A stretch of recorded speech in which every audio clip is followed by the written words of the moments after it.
I'm a former soldier, but today I would say that I'm both a socialist and an anti-imperialist. But the reason I joined is that simple. I mean, there were the childhood things, being a hero and all that sort of kid stuff, sort of. But more than anything, it was just to get away from drugs and poverty and all that sort of estate, working class estate life, right?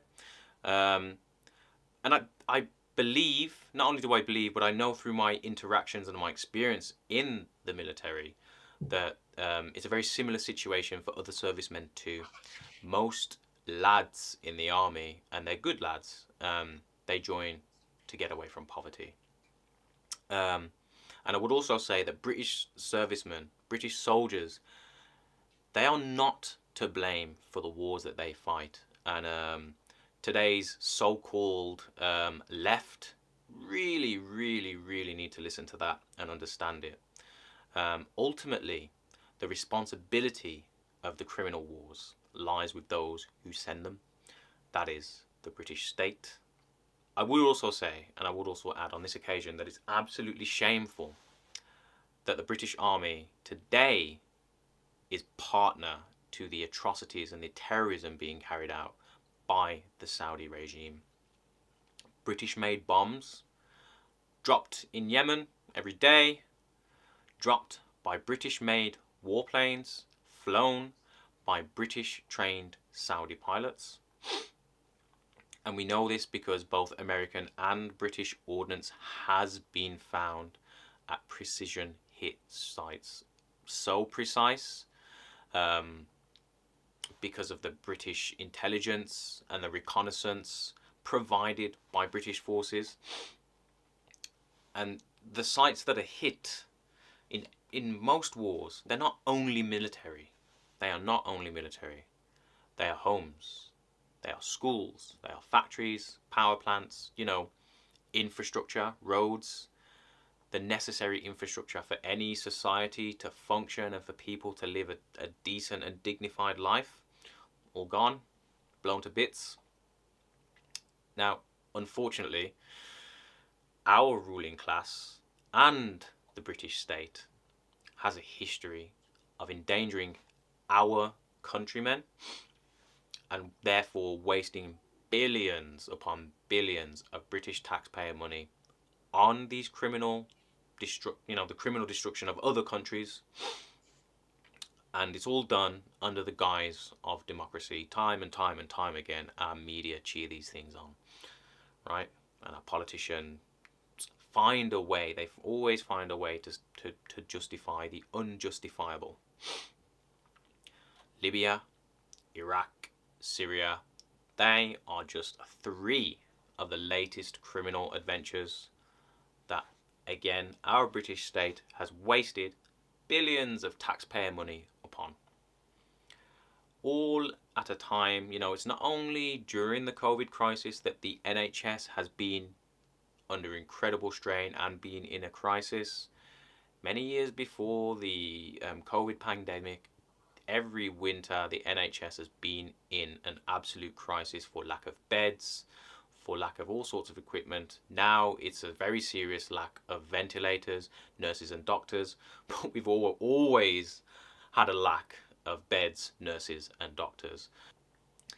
So whether people agree or not with the reasons for destroying entire nations and therefore directly or indirectly murdering, because that has been the very real measured result of it, as well as the destruction of the infrastructure, many, many thousands of innocent women, children dead, blown to bits. And there is one matter, absolutely one matter, that should concern all British citizens, soldiers, both serving and ex-servicemen, and that is the repercussions of the actions of the British state. These all affect us all directly.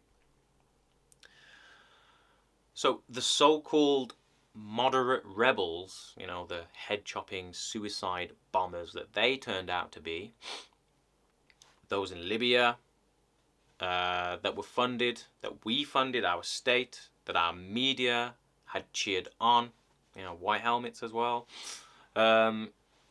all done in the name of Libya's destruction. These were the same moderate rebels that later came to British soil and bombed Manchester, killing British citizens, women, men, children, brothers, sisters, etc.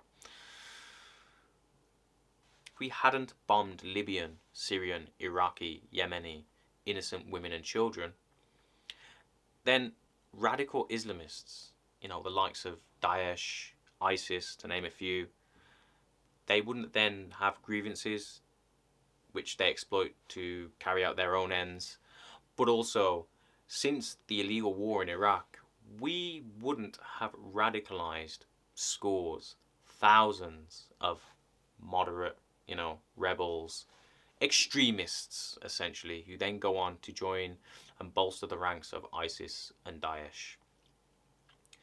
Therefore, it's the responsibility of all British workers to challenge both the media and the British state on Yemen and all the other atrocities past, current, and no doubt future carried out by our British state.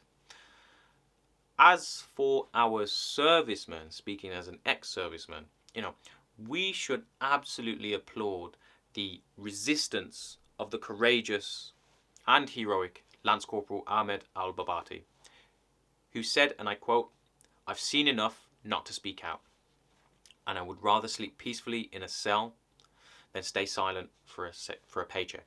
That's what he says, and that's what he's done.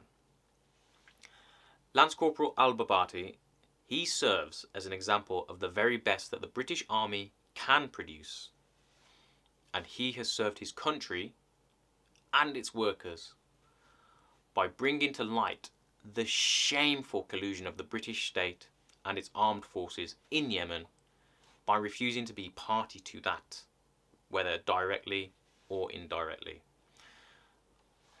I wish brother and comrade al-Babati all the best, and I call on all workers, servicemen and ex-servicemen to show him as much support as possible, the same support, if not more, that we have shown Julian Assange, who is also a courageous hero of our time. Non-cooperation with war crimes in every walk of civilian and military life can and will win peace and put an end to the barbarism of the ruling class. Do not wait on the Labour Party or any other politician, Labour or Tory, to do this. They will never do it, ever. Workers and servicemen, we are the ones.